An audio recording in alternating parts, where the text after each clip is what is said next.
हम अपनी जान के दुश्मन को अपनी जान कहते हैं और मोहब्बत की सी मिट्टी को हिंदुस्तान कहते हैं, हिंदुस्तान कहते हैं।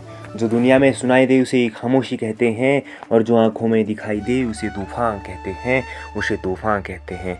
जो ये दीवार का सुराख है साहब, जो ये दीवार का सुराख है, चाइना, अमेरिका, पाकिस्तान साजिशों का हिस्सा है, मगर हम इसे अपने घर का रोशनदान कहते हैं, रोशनदान कहते हैं।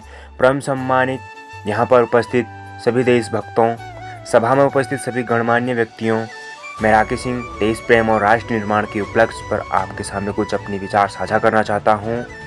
तो आज़ादी का असली मतलब वही समझ सकता है जिसने कभी गुलामी की हो। हम सौभाग्यशाली हैं कि हमने स्वतंत्र भारत में जन्म लिया। दोस्तों, यूँ तो आज़ादी की लौ सन 1857 में ही जल चुकी थी, जो वो साल बनकर 1947 में हमारे देश को आज़ाद कराई।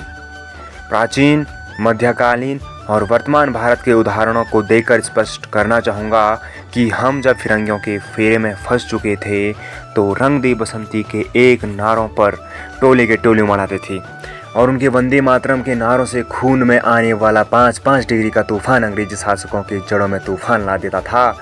लोग मर जाते थे, लोग मिट जाते थे, लोग फांसी चढ़ जाते थे, तो वो भी अपनी देशभक्ति साबित कर रहे होते थे, क्योंकि ये उस दौर की देशभक्ति की कसौटी थी। उसके बाद 62, 65 और 71 के युद्धों में अपना सुहाग गंवा देने वाली औरतें जब घर के हालात यूँ हो जाया करते थे कि प्यार भी भरपूर गया, मांग का सिंदूर गया, नन्हे नौनिहालों की लंगोटियाँ चली गई, छोटी छोटी बेटियों की चोटियाँ चली गई, बाप की कमाई गई, भाई की पढ़ाई गई, ऐसा एक विस्फोट हुआ, पता ही नहीं चला साहब, शरीर की बोटी बोटियाँ चली गई, शरीर की बोटी बोटियाँ चली गई। और आपके लिए तो एक घर का आदमी ही मरा है साहब, आपके लिए तो एक आदमी ही मरा है साहब, मेरे लिए तो मेरे घर की रोटियाँ चली गई, मेरे घर की रोटियाँ चली गई वाले हालात पैदा हो जाने के बावजूद भी एक माँ अपने बेटे को सरहद पर दुश्मनों की धज्जियाँ उड़ाने के लिए भेज दिया करती थी और उसे पत्र लिखकर ये कहा करती थी कि अम्मा ने खत लिखा है बड़ी चाव से, पुत्र मेरे घबरा न जाना, 1 इंच पीछे न हटना, चाहे इंच इंच कट जाना, चाहे इंच इंच कट जाना। इस तरह पूरा परिवार अपनी देशभक्ति साबित कर रहा होता था। तब देश बलिदान मांगता था, तब देश लड़ जाने को कहता था, तब देश मर जाने को कहता था, मिट जाने को कहता था, फांसी चढ़ जाने को कहता था। लेकिन आज देश लड़ जाने को नहीं कहता, आज देश मर जाने को नहीं कहता, आज देश फांसी चढ़ जाने को नहीं कहता, बल्कि मेरे विचारों में व्यक्ति अपना काम अगर पूरी ईमानदारी, पूरी मेहनत और पूरी लगन के साथ करे ना, तो वही सबसे बड़ा देशभक्त है। मैं नहीं मानता कि फेसबुक और व्हाट्सएप की डीपी को 3 रंगों में रंगना ही देशभक्ति है।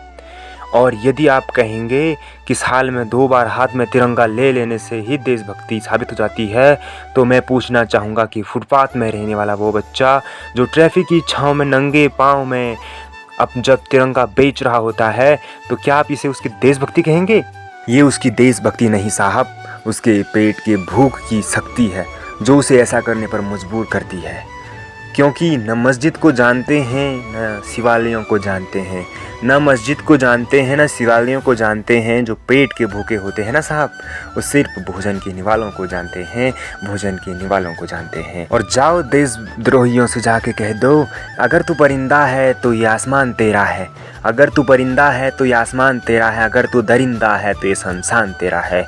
भाईचारे से रहना है तो रह, भाईचारे से रहना है तो रह, वरना ये कब्र भी तेरी है और ये कब्रिस्तान भी तेरा है, ये कब्रिस्तान भी तेरा है।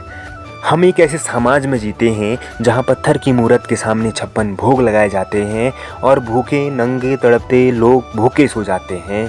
मजदूर को मजदूर समझिए, मजबूर नहीं। गरीब को काम दीजिए, दान नहीं। और अगर दान देने की इच्छुक है ना, तो जीते जी रक्तदान दीजिए और मरने के बाद अंगदान देकर किसी मरते हुए को जीवन दान दीजिए।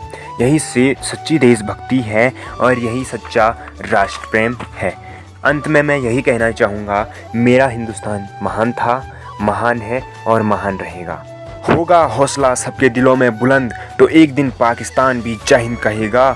पाकिस्तान ही क्यों, सारा जहान जय हिंद कहेगा। क्योंकि सारे जहां से अच्छा हिंदोसिता हमारा, हम बुलबुले हैं इसकी ये गुलिस्तान हमारा, ये गुलिस्तान हमारा। जय हिंद, जय भारत।